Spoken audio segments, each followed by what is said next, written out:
Okay, open up this kick panel under the dash. I'll put a nutsert in there. And a nutsert in there.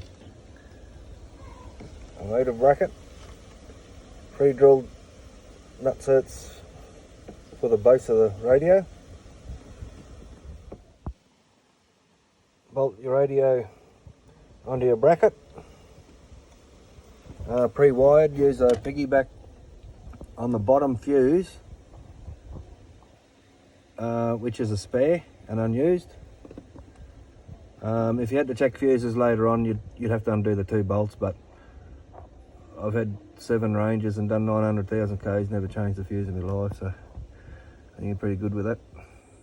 Okay, unit's back in. Use that bolt as the earth. Plug the power into the unit. Put one of these pass-through fittings. When you open up, you'll see a nice little gap there. Make sure the wires are out of the road when you close this back up. I also put a cable tie here just to hold it away. Got one of these hold my phone fittings. We'll turn the accessories on. And we've got power. It doesn't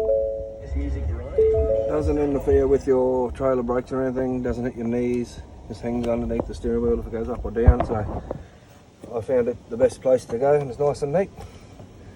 If you ever want to get rid of it, unplug, that's all you got left.